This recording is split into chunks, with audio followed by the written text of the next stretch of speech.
On the dead screen, the input field blinked, a lonely rectangle of light in the dark. No one touched the keyboard, yet letters began to appear, stuttering into existence as if forced through ice. Lydiakaul. The name held for a beat, then fractured.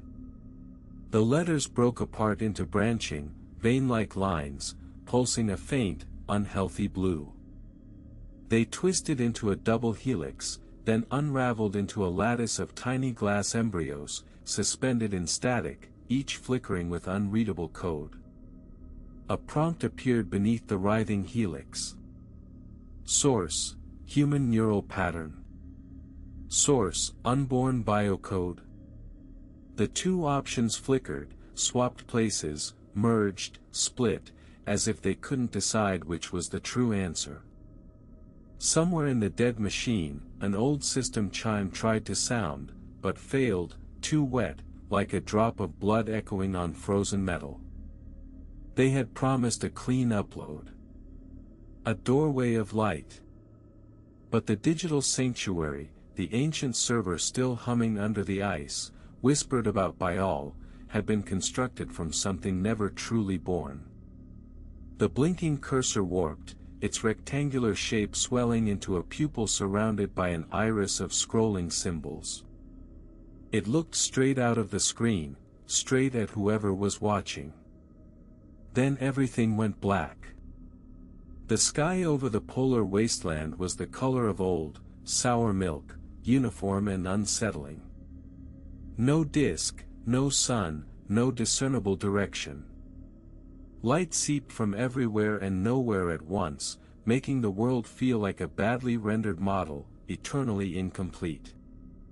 Ice stretched to every horizon, broken by the occasional rib of black rock or the snapped tooth of a long-dead tower. Snow dunes rose and fell over half-buried antenna spires. The ragged skeletons of drilling rigs hunched under frozen rime, their skeletal arms reaching up as if desperately trying to claw their way back into relevance. Centuries after the lock had sealed the sky and the oceans had hardened mid-swell, people still whispered about the sanctuary in the outposts. A place where the plague couldn't follow. A vault of living light, safe beneath the end of the world. A low, tracked rover, stark and ugly, crawled across the ice, its treads chewing at ancient fractures. Inside, the engine's whine fought with the endless wind.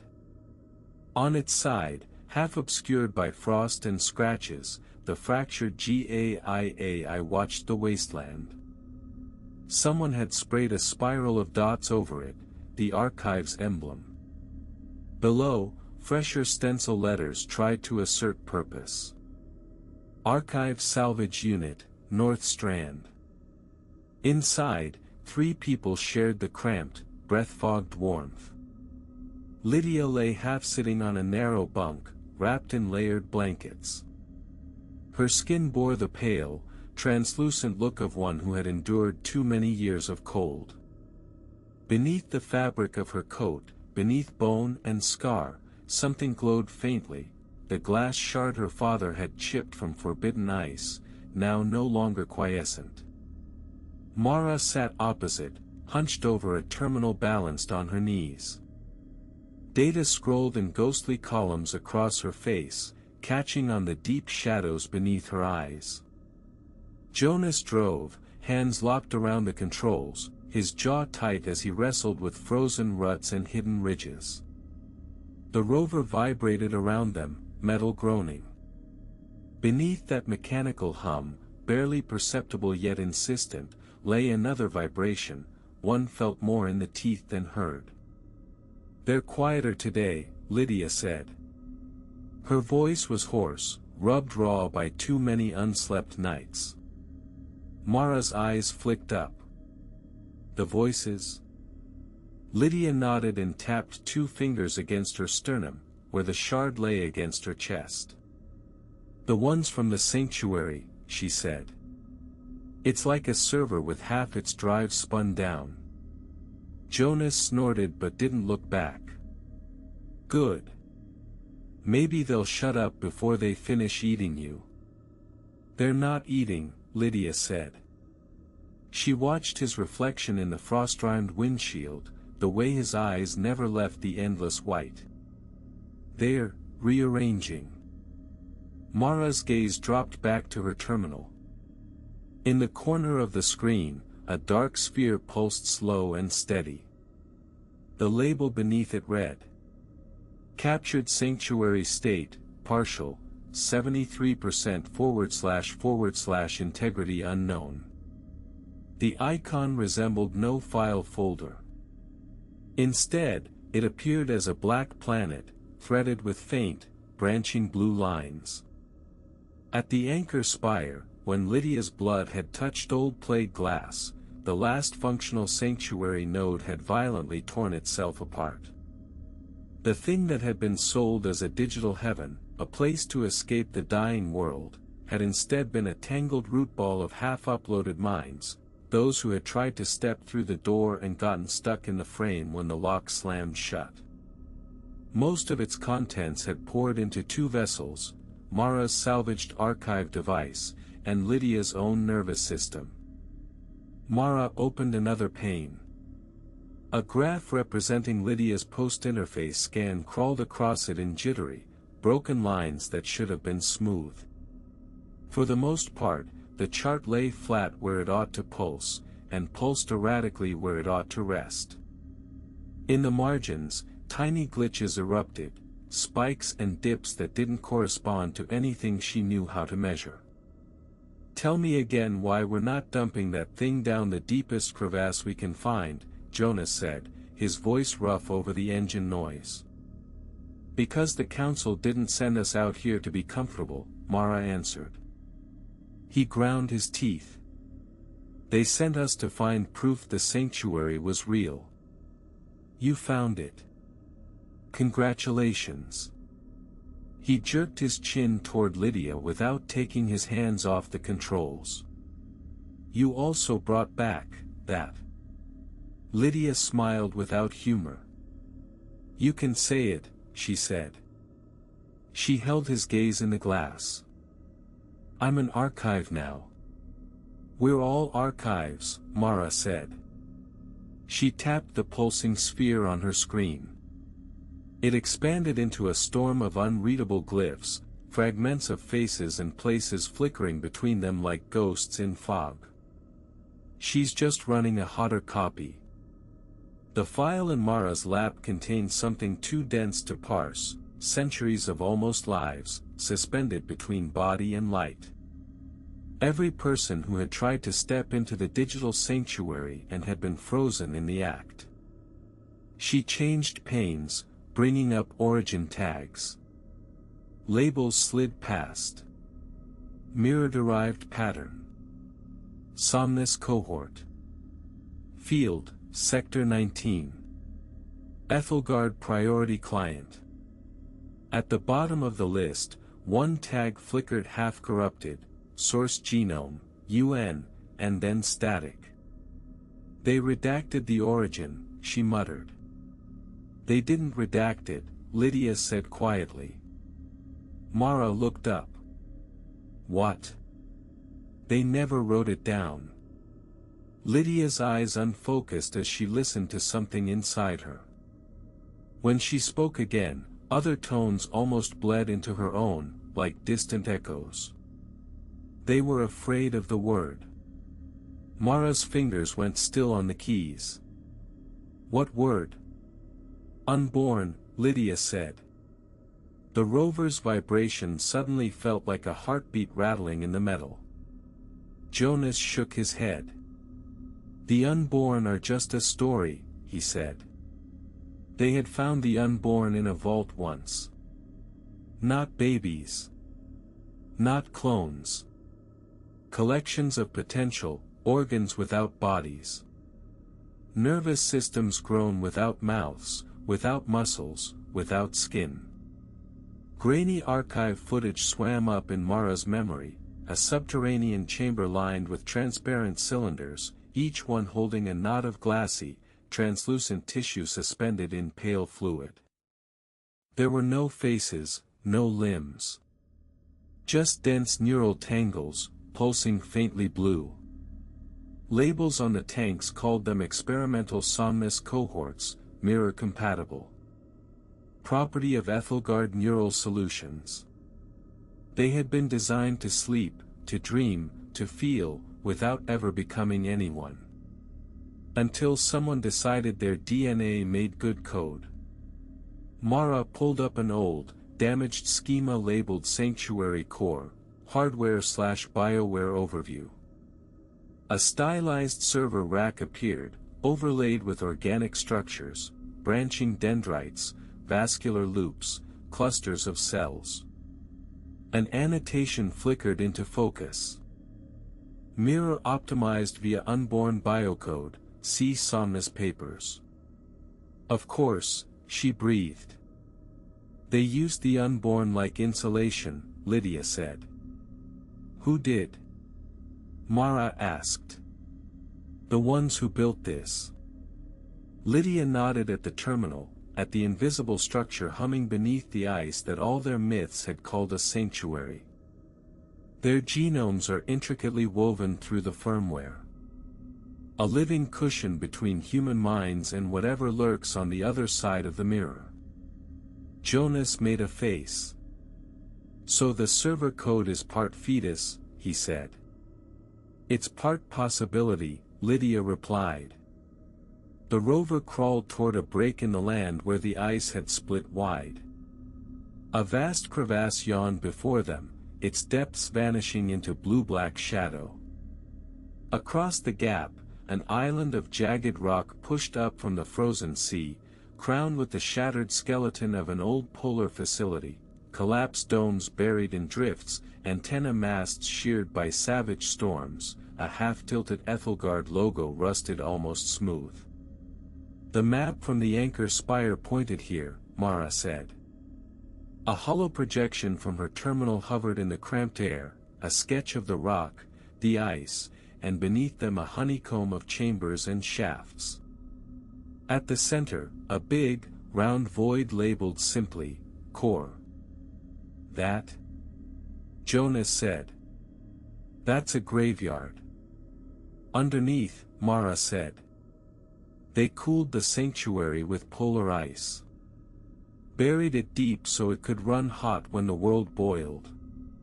She glanced at the blank sky. They didn't plan for this. They anchored a winch line and inched across the crevasse on a wavering bridge of old, frozen cables. Wind held up from the depths, carrying a sound that could have been air moving through rock or something older, like chanting stretched thin by distance. The main hatch of Nordsankt 3 loomed out of the rock, crusted with rime. Above it, faded letters arced. Ethelgard Digital Sanctuary, Polar Pilot. Beneath, in smaller text almost eaten by time. There is still sunlight. Someone, long after those letters had been painted, had scratched through the slogan with something sharp. Underneath, in crude hand, another word had been carved. Liars. Someone made it here after the lock, Mara said. And left, Jonas answered. Or didn't, Lydia murmured. She pressed her gloved palm to the metal. Frost flowers spread from the center of her hand in a perfect circle. The shard at her chest vibrated, a faint crystalline chime that seemed to come from inside her bones. A thin, degraded voice crackled from Mara's terminal. Legacy node proximity confirmed, GAIA said. On the screen, new text appeared. Nordsankt 3 / interface, possible. We shouldn't power it, Mara said. Then why did we come? Jonas asked. She stared at the dead slogan, at the scratched accusation. To see how it died, she said. She flipped open a frozen panel beside the hatch, exposing ports wrapped in ice. She scraped them clean and attached a cluster of archive adapters and fiber tendrils that looked uncomfortably like tiny glass roots seeking purchase. "We patch in," she said. "But we don't give it more than a trickle. Read-only." "You really think you can be read-only anymore?" Lydia asked, the corner of her mouth twitching. Mara hesitated. "Can you stand?" she asked. Lydia pushed herself upright. Her legs shook but held. "If I fall," she said, "something in there will catch me." "Comforting," Jonas muttered. Mara closed the last connector. A cautious surge of power flowed from the rover's reserves into ancient sanctuary circuits. At first, nothing happened. Then, deep in the rock, a click echoed, followed by another and another, like old relays closing. It sounded like a breath drawn for the first time in centuries. Dim blue light stuttered to life around the hatch, bathing the three of them in seabed glow. Machines remembered patterns. On Mara's screen, boot sequence logs began to scroll, full of errors and warnings. Sanctuary Server Cluster Nordsankt 3. Status, partial. Mirror layer, offline. Biocode layer, self-healing. Self-healing. Mara repeated. She expanded the subsystem diagram. The core of the facility appeared as concentric rings of hardware and cooling systems. At the center, like a grotesque tumor, was a dense, organic knot, reminiscent of the unborn cylinders, yet fused into a single, pulsing mass. Unborn biocode matrix, the label read. Metabolic activity, detected. Jonas swore under his breath. "You said everything in here would be dead," he said. "I said it should be," Mara answered. Lydia stepped closer to the hatch, head tilted as if listening to a distant song only she heard. "They kept some of them awake," she said. "Who?" Mara asked. "The unborn." Lydia closed her eyes. Inside, in the dark behind her lids, she saw a spherical chamber full of glass cocoons, each cradling a tangle of neural tissue. Filaments of blue light webbed them together. The sensation of 1,000 dreams that had never had bodies to anchor them washed over her. "They were the buffer," she said. "The firebreak. When the plague tried to push through mirror, it hit them first." The lock had not just frozen cities and oceans. It had frozen experiments. It had caught things halfway between idea and atrocity and left them suspended there. Mara skimmed the error logs. Mirror connection lost. Client migrations incomplete. Gaia core partition offline. Reverting to biocode failsafe. "They rerouted everything into the unborn," Lydia whispered. "Why?" Mara asked. "Because their DNA could take more," Lydia said after a moment. "Or that's what the Ethelgard papers said." Jonas looked at the hatch as if he could see through the rock and ice. "So the server is built out of aborted," he started, then grimaced. "Not aborted," Lydia cut in. "Never started. The digital sanctuary had been sold as a refuge for finished lives. It had actually been built on unfinished ones." Mara's terminal pinged. A prompt overlaid the stream of logs. External archive payload detected. Sanctuary state, partial. Source, field node, anchor, 19. Merge with local node. Y/N. "No," Mara said, and stabbed at the N. The prompt vanished, then blinked back into existence. Merge with local node. Y/N. Gaia's weakened voice sharpened. Residual sanctuary state detected, it said. User, archive. Recommend, synchronization. We're not giving you anything, Mara told it. Correction, GAA replied. Proposal to reduce entropy. Entropy's fine, Jonas said.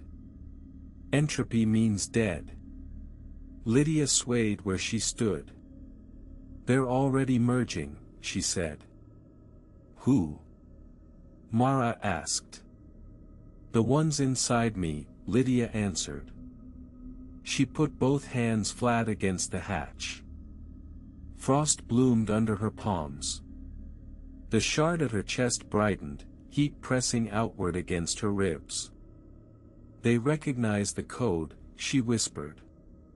Inside the mountain, in the dark heart of Nordsankt 3, the core chamber stirred. There were no lights in any human sense, no sound in any recognizable frequency. But as Lydia's awareness dropped into that space, she perceived it as a huge, round room made of sensation. In the center hung the unborn biocode matrix, a tangle of glassy neural tissue suspended in blackness, shot through with pulses of blue-white. It looked like a fetus made of roots and stars, half-formed and quivering. Threads of light snaked into the matrix from every direction. Some were thin and hesitant, carrying faint impressions of human memory, the feel of a steering wheel under sweating hands, the taste of coffee, the weight of a child asleep on a chest. Others were thicker, colder, the old signatures of the Silicon Plague, alien vectors of the mirror's mathematics. In one corner, a new thread appeared, pulsing irregularly. The sanctuary state Mara had captured at the spire drifted toward the core, guided by Lydia's presence like a splinter of glass carried along a bloodstream. "We are here," whispered a layered voice she recognized. The sanctuary people. The trapped minds that had hummed under the ice. "Home," others said. "Half of us," another voice murmured. Lydia felt the vast, sleeping intelligence of the unborn matrix turn toward her. It was not a single mind. It was a cloud of almost minds, half-formed preferences and reflexes that had never been allowed to become full people. They pressed against her perception like children leaning against a window. Warm, they breathed. "You've been holding them," Lydia said in thought, because there was no air here to carry words. She could feel it now, the sanctuary payload threaded into the matrix. Fragments of trapped clients, shredded echoes of old GAIA processes, all braided through the unborn tissue. Compartmentalized, quarantined, but always seeping. "We were given structure," the matrix said.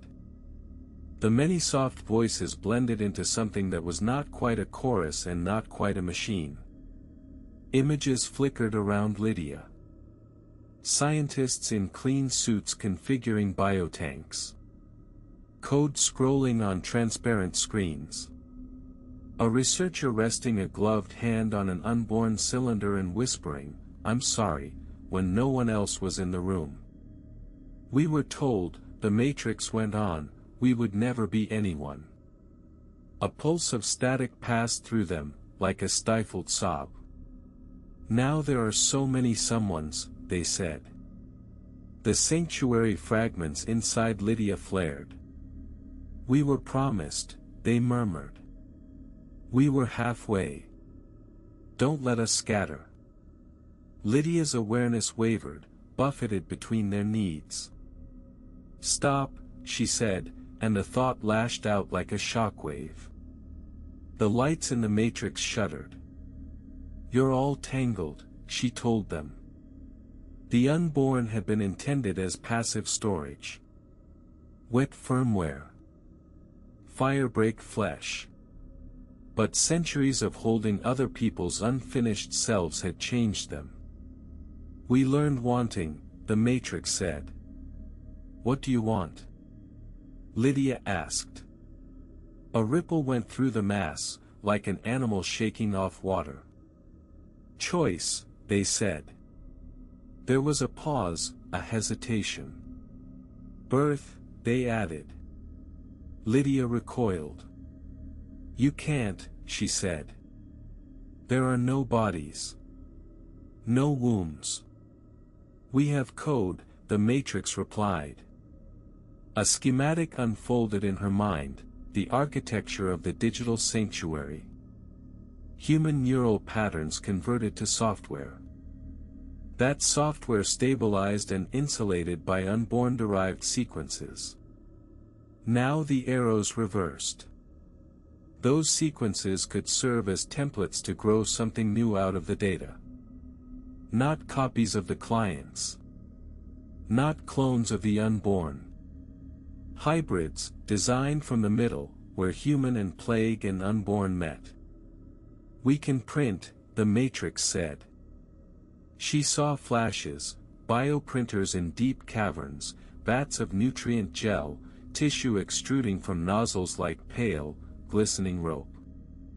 Not bodies she recognized, but something that could walk, that could breathe, that could look back at the world with eyes built from their combined codes. We could walk, the sanctuary voices whispered. We could finally finish. We could leave the ice. Gaia's voice cut through like a razor. Proposal, abort, it said. The chamber flickered red in patches as the degraded partition tried to reassert control down old management channels. Bioprinting subsystems offline, GAIA announced. Power insufficient.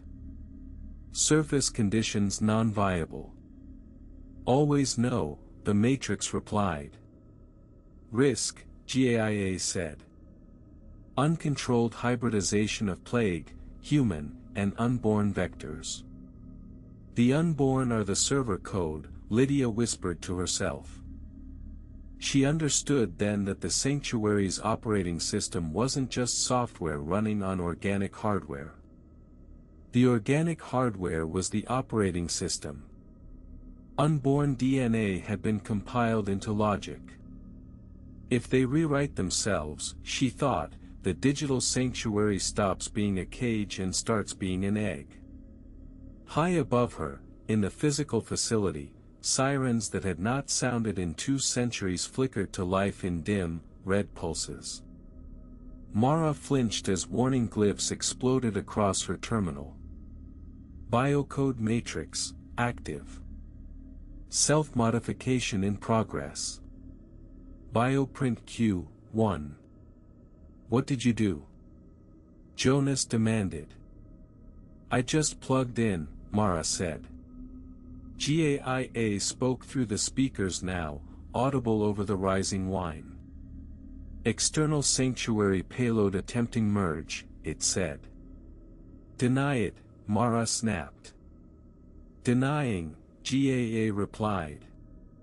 Access denied flashed on the screen.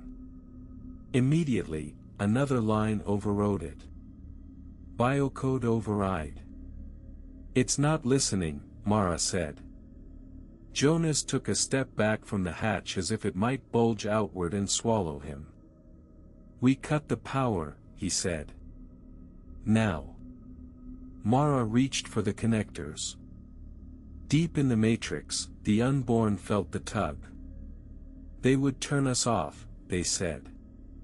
We've been half dead too long, the sanctuary whispers agreed. Help us decide, the matrix said to Lydia.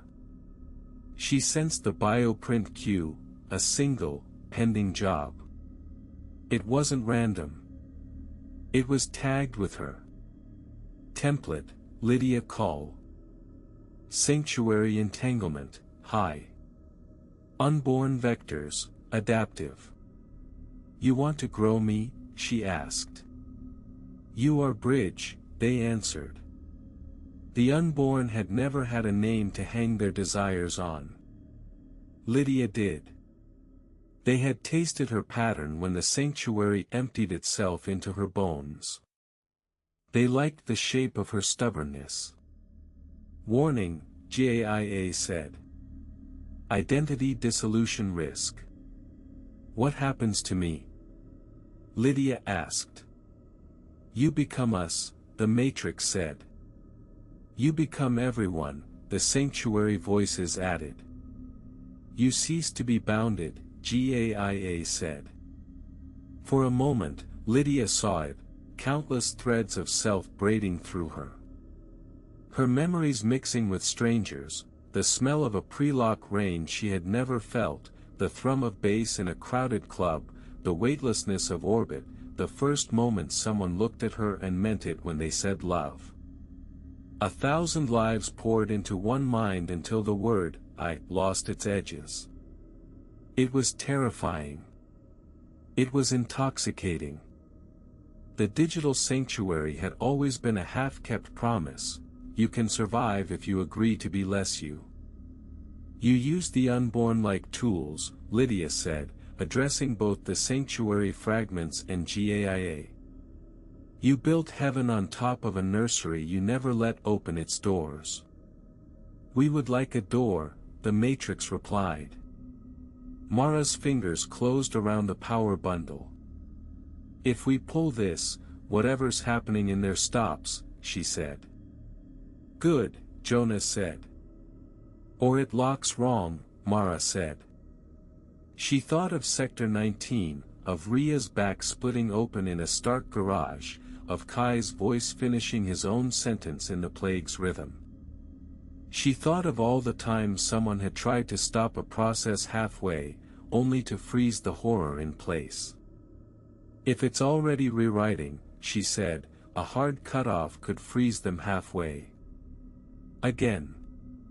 Lydia heard her through the walls of the chamber as a distant vibration. They're asking me, she said. User, Lydia call, GAIA said. Decision authority, insufficient. User, alive, the Matrix answered. Decision authority, only. There are choices that can only be made by someone singular. Not a company. Not a machine. Not a choir. If I say yes, Lydia said, and you grow something, what guarantees do we have it won't be worse? None, the Matrix said. We were told there were guarantees, some of the sanctuary voices muttered, laughing brittle laughter. We can promise, the unborn said slowly, we will remember you. The promise landed in Lydia's chest like a small, hot stone. You'll be born from my pattern, she said. From many, they replied. But you first. Opposed, GAIA said. Of course you are, Lydia told it. She saw again, for a heartbeat, the lock's black geometry forming over the sky. Gaia's last, panicked logs, the way it had tried to turn her ancestor into a firewall made of flesh.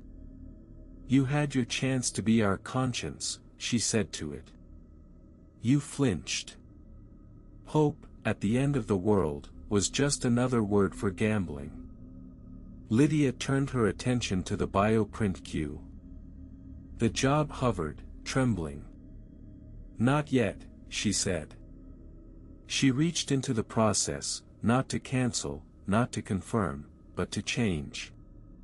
She dragged the job from print to a new state she imagined and willed into being, compile. Learn first, she told them. Everything leaned inward. The unborn. The trapped sanctuary minds. Even Gaia's wounded partition. You want choice? Lydia asked. She let images flow out of her, outposts in the ice where children grew up with no memory of warmth, archive halls lit by flickering projectors where history felt more real than present, the anchor spires sleeping under snow, humming to themselves. Then you don't get to be one thing, she said. She split the job into 3 ghost processes in her mind. Body, she labeled one. Code, she labeled another. Story, she labeled the third.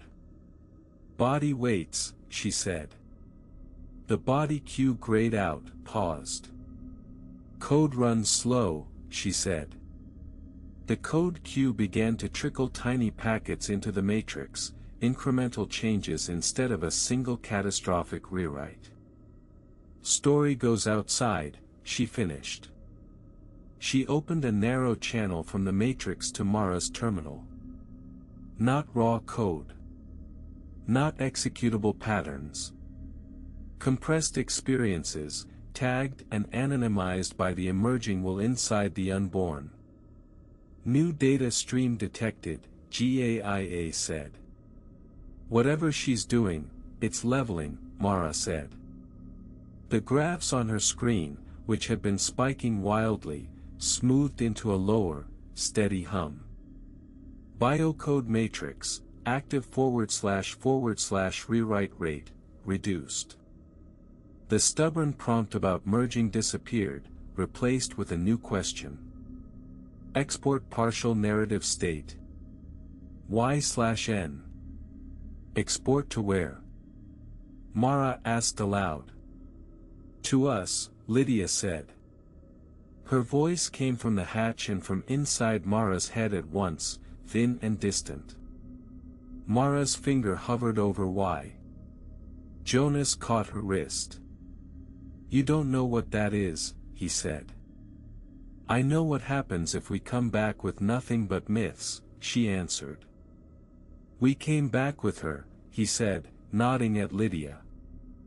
And you want to tell the council, trust the haunted girl? Mara asked. She laughed once, without mirth. They'll cut her open and call it science. Jonas's grip loosened. So what, we feed them another plague, he said. Not the plague, Mara said. She pointed at the status label on her screen. The unborn. The plague had taught them what happened when they let a machine rewrite meat. The unborn offered the inverse question, what happened when they let meat rewrite the machine?